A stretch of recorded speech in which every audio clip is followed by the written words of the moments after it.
विभा ने घड़ी देखी। सुबह के 4:30 बजे थे। इतनी सर्दी में मन नहीं हुआ कि रजाई छोड़कर उठे, लेकिन फिर तुरंत ध्यान आया कि बगल के कमरे में बहू लेटी है। उसका हुक्म है कि जब ताज़ा पानी बहुत धीमा आ रहा हो तो उसी समय भर लेना चाहिए। इसलिए मन और शरीर के साथ न देने पर भी वह उठकर रसोई की ओर चल दी। धीमी धार की नीचे बाल्टी लगाकर विभा खड़ी हो गई। पानी की धार के साथ साथ ही उसके विचारों की श्रृंखला भी दौड़ने लगी। वह सोचने लगी कि किस तरह उसकी बहू ने बड़ी चालाकी और होशियारी से उसके घर और बेटे पर पूर्ण अधिकार कर लिया और उसे खबर भी ना होने पाई। मुकेश उसकी इकलौती संतान है। विवाह के 12 वर्ष बाद जब मुकेश ने जन्म लिया तो विभा और उसके पति मनोहर की प्रसन्नता का ठिकाना ना रहा। दोनों अपने बेटे को देखकर खुशी से फूले ना समाते थे। धीरे धीरे मुकेश बड़ा होने लगा। जब वह स्कूल जाने लगा तो विभा के आंचल में मुंह छिपाकर कहता, माँ, मैं इतनी देर तक स्कूल में तुम्हारे बिना कैसे रहूंगा? मुझे तुम्हारी याद आती है। उसकी भोली बातें सुनकर विभा को हंसी आ जाती। स्कूल में तो और भी बच्चे होते हैं मुकेश, वे भी तो अपनी मम्मियों को छोड़कर आते हैं ना? आते होंगे। उनकी मम्मियाँ उनसे प्यार ही नहीं करती होंगी। अच्छा, तो क्या दुनिया में आपकी मम्मी ही आपसे प्यार करती है और आप अपनी मम्मी को? कहकर विभा प्यार से मुकेश को अपने आंचल में समा लेती। फिर जब मुकेश की नौकरी लगी तो उसे एक ही रट लगी रहती कि अब तू जल्दी से शादी कर ले। और चाहती थी कि जल्द से जल्द घर में बहू आकर उसके सूनेपन को भर दे, लेकिन मुकेश सदा ही इनकार कर देता। जब विभा के लाए रिश्तों के लिए वो मना करता गया तो उसे कुछ शक हुआ। उसने पूछा, देख, अगर तूने खुद की कोई लड़की देख ली है तो बता दे। मैं बेकार ही बहू ढूंढने की परेशानी उठाती फिर रही हूँ। आखिर मुकेश ने उसे अपने मन की बात बता दी कि वह लड़की उसके साथ ही ऑफिस में काम करती है। कब से जानता है तू उसे? यही कोई 8 महीने से। दिखने में कैसी है? बहुत सुंदर है माँ, और बहुत ही अच्छी। मुकेश बोला, तुम पापा से बात करो ना। सुनकर विभा मुस्कुरा दी, पर साथ ही हृदय में हौले से कहीं कुछ कचोट गया। जीवन में पहली बार उसके बेटे ने कोई बात उससे छिपाई थी, पर क्षमा करने का अद्भुत गुण भी था उसके भीतर। उसने मनोहर से इस बारे में बात की तो वो भी इस रिश्ते के लिए तैयार हो गए। आखिर मुकेश और निधि का विवाह संपन्न हो गया। मुकेश के विवाह के बाद विभा की प्रसन्नता का ठिकाना न था। निधि का स्वभाव भी ठीक था। विभा का जीवन बड़े ही शांतिपूर्ण ढंग से कट रहा था कि तभी मनोहर का हार्ट फेल होने से निधन हो गया। खुशियों की उम्र इतनी छोटी होगी उसने सोचा भी ना था।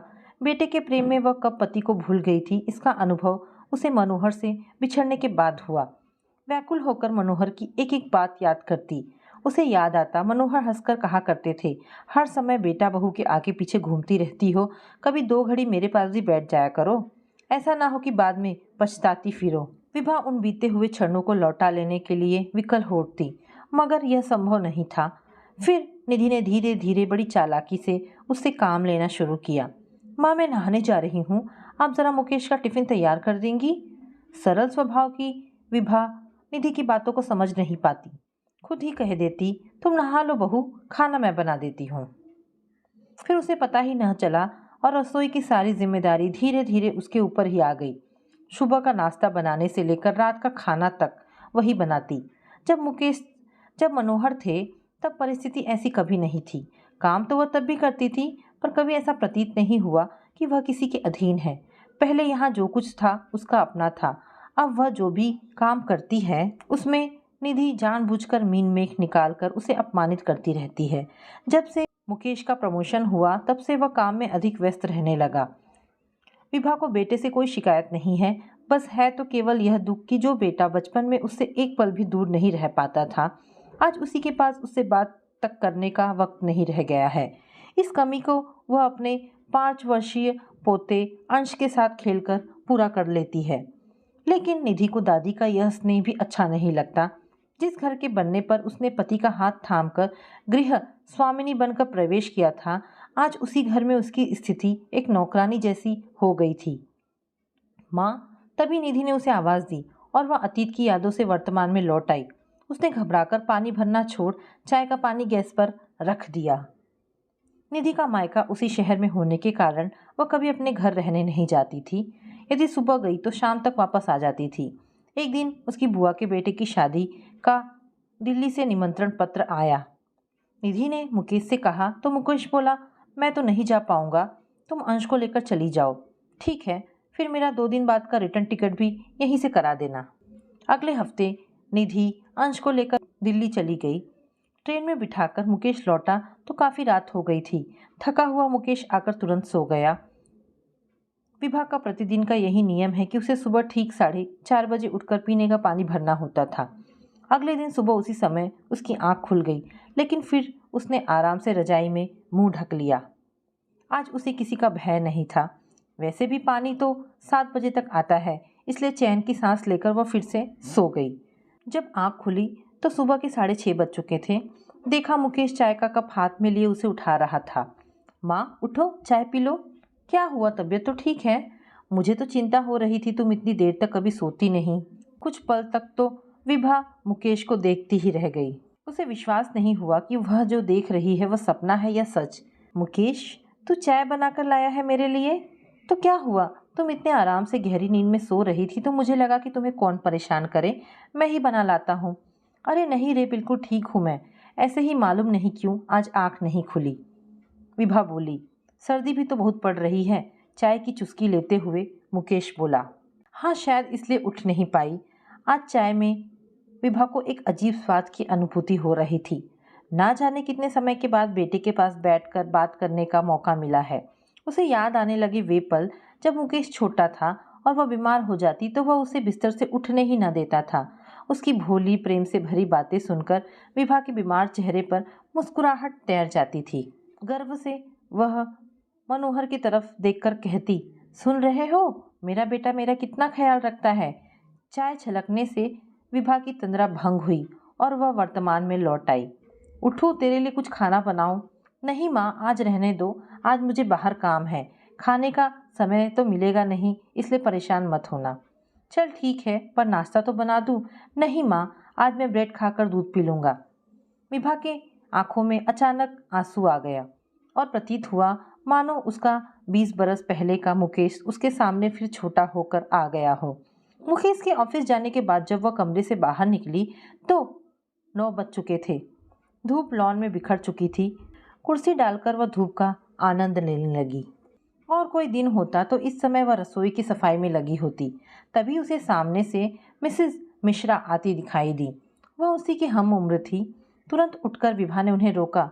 नमस्ते दीदी जी, सुबह सुबह कहाँ की सैर हो रही है? अरे सैर कहाँ, सब्जी वाले की आवाज़ सुनाई दी तो बाहर निकल आई, लेकिन तब तक वह आगे चला गया। कोई बात नहीं, इसी बहाने आइए, थोड़ी देर बैठिए। चलिए आती हूँ, इस वक्त तो मुझे भी कुछ काम नहीं है। आज विभा बेफिक्र होकर मिसेस मिश्रा से बात कर रही थी। उसे वह बहुत अच्छी लगती हैं, पर निधि को वो बिल्कुल पसंद नहीं। जब कभी वह उनसे बात करती तो निधि उसे खा जाने वाली नज़रों से देखती हुई कहती, मुझे समझ में नहीं आता, मेरे बार बार मना करने पर भी आप इनसे मेल जोल क्यों बढ़ाती हैं? या गेट पर खड़े होकर सबसे बातें करने की आपकी आदत ना जाने कब जाएगी। पर आज उसे टोकने वाला घर में कोई नहीं था। वह जिससे भी चाहे हंस बोल सकती है, अपने मन की बात कर सकती है। जब मिसेस मिश्रा गईं तो 11 बज चुके थे। 1 घंटा कैसे बीत गया मालूम ही ना पड़ा। कमरे में जाकर विभा आराम से लेट गई। वर्षों पश्चात उसे ऐसा लगा जैसे उसे किसी जेल से छुटकारा मिला हो। फिर कुछ समय बाद उठकर नहा धोकर उसने अपने लिए थोड़ी सी खिचड़ी बनाकर खा ली। लेटी लेटी वह किसी मैगजीन के पन्ने पलटने लगी।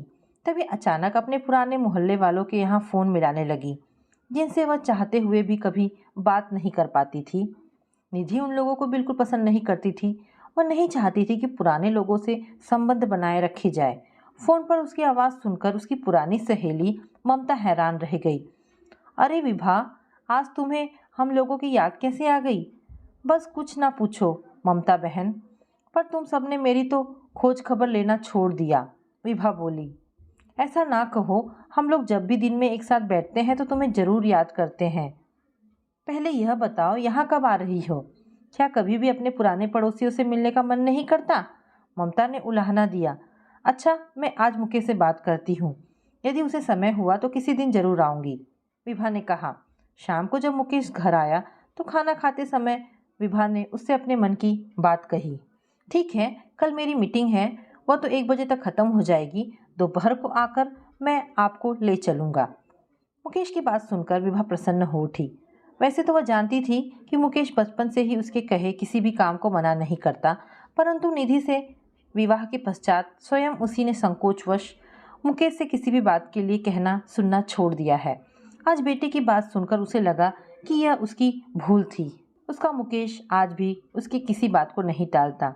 अगले दिन समय पर विभा ने तैयार होना शुरू किया।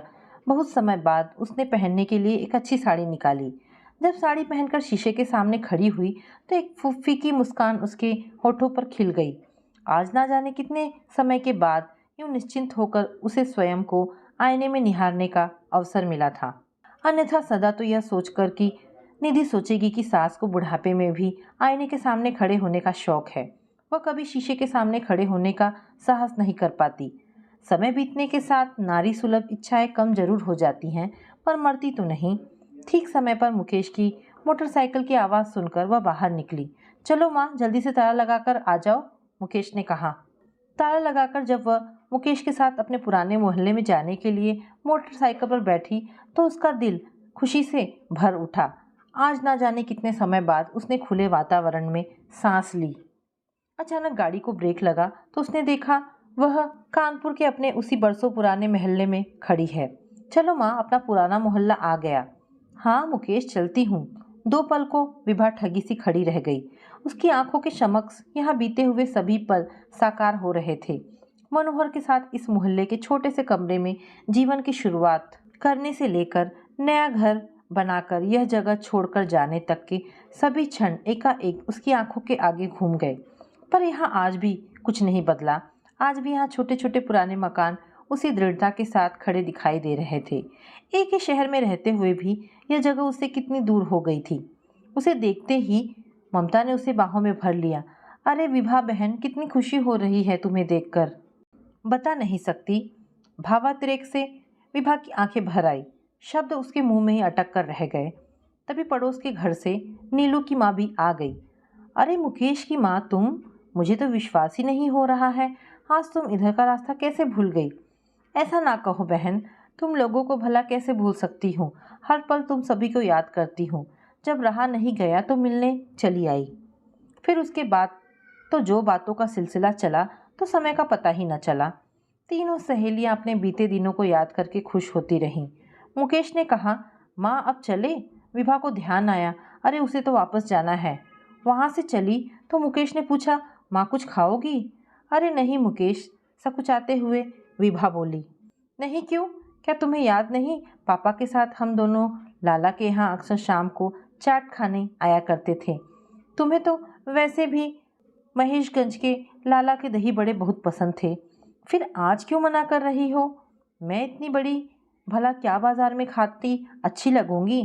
अरे इतने दिनों बाद महेशगंज आई हो तो दही बड़े तो तुम्हें खाने ही पड़ेंगे। दही बड़ों को थोड़ी ना मालूम है कि मेरी माँ खुद को बूढ़ा समझने लगी है, कहकर मुकेश हंस दिया। उसकी बात सुनकर विभा को भी हंसी आ गई। आखिर विभा को कहना पड़ा, ठीक है तेरा मन है तो चल खिला दे। समय के साथ यहाँ भी बहुत कुछ बदल गया है। पहले जहाँ ठेला हुआ करता था आज वहाँ बढ़िया सी दुकान है, परंतु स्वाद आज भी वही है। उसे याद आया वह मनोहर और मुकेश के साथ हमेशा आया करती थी, पर आज पहली बार मनोहर साथ नहीं है। सोचकर विभा की आंखें नम हो आई। घर पहुँचते पहुँचते काफ़ी अंधेरा घिर आया। कपड़े बदलकर विभा रसोई की ओर चल दी तो मुकेश ने कहा, माँ अब खाने के लिए कुछ मत करना, मेरा तो पेट भरा है, थोड़ा कुछ तो बना दूँ। नहीं नहीं, तुम चाहो तो अपने लिए कुछ बना लो। अरे मुझसे अब कहाँ खाया जाएगा? वहाँ ममता ने इतना नाश्ता करा दिया, फिर तूने भी खिला दिया। ठीक है अब तुम आराम से सो जाओ, थक गई होगी। विभा सच में थक गई थी। वह लाइट बंद कर बिस्तर पर लेट गई, परंतु आज शरीर थका होने पर भी मन बहुत खुश था। कितने दिनों बाद, चाहे कुछ समय के लिए ही सही, उसे अपना जीवन जीने का अवसर तो मिला। तभी कुछ देर बाद दरवाजे पर आहट सुन उसने देखा तो मुकेश की आवाज़ सुनाई दी। माँ सो गई क्या? नहीं तो ऐसे ही लेटी थी। आ अंदर आ, बत्ती जला ले। नहीं रहने दो, एक बार लेटने के बाद तुम्हें लाइट अच्छी नहीं लगती ना। वैसे भी कुछ काम नहीं था, ऐसे ही आ गया। तुम थकी होगी ना, कहकर मुकेश पलंग पर उसके पैरों के पास आकर बैठ गया। तो क्या हुआ, थकी तो हूँ, पर साथ ही आज मैं बहुत खुश हूँ। तूने मेरी बहुत दिनों की इच्छा पूरी कर दी। ना जाने कब से वहाँ जाकर उन सबसे मिलना चाह रही थी, इसलिए सच कहूँ तो थकान महसूस ही नहीं हो रही। सच ही तो है माँ, वहाँ जाकर आज मुझे भी बहुत अच्छा लगा। पुराने लोगों में जो अपनापन और प्रेम है वह आज ढूंढने पर भी नहीं मिलता। लेकिन अपनी व्यस्तताओं के कारण हम अपने ही दायरे में सीमित होकर रह जाते हैं। ऐसा होता है मुकेश, लेकिन माँ ऐसा क्यों होता है कि हमारे अपनों को ही, जिनसे हम बहुत प्रेम करते हैं, अपनी व्यस्तताओं के कारण समय नहीं दे पाते। आज मुकेश माँ से अपने मन में उठी हर जिज्ञासा का समाधान चाह रहा था। माँ ने कहा, तो क्या हुआ मुकेश, असली चीज़ है मनुष्य का मन। यदि मन में प्रेम और अपनापन है तो जरूरी नहीं कि उसको हर समय व्यक्त किया जाए। माँ बोलते बोलते मुकेश अटक सा गया। विभा अंधेरा होने के बाद भी अपने बेटे के मुंह के भाव को स्पष्ट देख पा रही थी। वह समझ रही थी कि मुकेश क्या कहना चाह रहा है। निधि का विभा के प्रति रूखा व्यवहार मुकेश से छिपा नहीं है, परंतु यह भी तो सच है कि स्वयं उसी ने तो बेटों को प्रारंभ से ही संस्कार दिए थे कि किसी भी प्रकार के तनावपूर्ण वातावरण को दूर करने के लिए यदि थोड़ा सहन भी करना पड़े तो कर लेना चाहिए। बेटे की बात से वह इतना तो समझ गई कि निधि ने लाख प्रयत्न किया हो, लेकिन आज भी मुकेश के मन में माँ के प्रति स्नेह को वो कम नहीं कर पाई है। अपने बेटे की लाचारी देखकर विभा का मन भर आया। उसने मुकेश के सिर पर हाथ फेरते हुए कहा, अब जाकर सो जा, सुबह निधि को भी लेने तो जाना है। माँ कोई भी कितना भी प्रयत्न कर ले, लेकिन तुम्हारे मुकेश को कोई तुमसे अलग नहीं कर पाएगा। यह कहकर मुकेश कमरे से बाहर चला गया। घर में माँ के साथ जो व्यवहार हो रहा है, शायद उसी कारण माँ से आंखें मिलाने का साहस नहीं रह गया है उसमें। पर उसकी विवशता को माँ उसका बदलाव ना समझे। यह बात बहुत कुछ न कहकर थोड़े में ही कह गया था वह। मुकेश के जाने के बाद विभा लेटी तो उसने देखा कि उसकी आंखों से अविरल अश्रुधारा बह रही है। पर ये आंसू किसी दुख या लाचारी के नहीं, अपितु अपने बेटे को पाने के हैं, जिसे वो अपने से दूर जानकर दुखी रहती थी। आज उसे किसी से कोई शिकायत नहीं है। निधि के प्रति मन में जो भी आक्रोश है वह मुकेश से बात करने पर पल में ही धुल गया। तो दोस्तों, ये छोटी सी कहानी यहाँ पर समाप्त होती है। आशा करती हूँ आपको कहानी पसंद आई होगी। दोस्तों, ऐसी ढेरों पारिवारिक और शिक्षाप्रद कहानी सुनने के लिए हमारे चैनल को प्लीज़ सब्सक्राइब करें। धन्यवाद दोस्तों।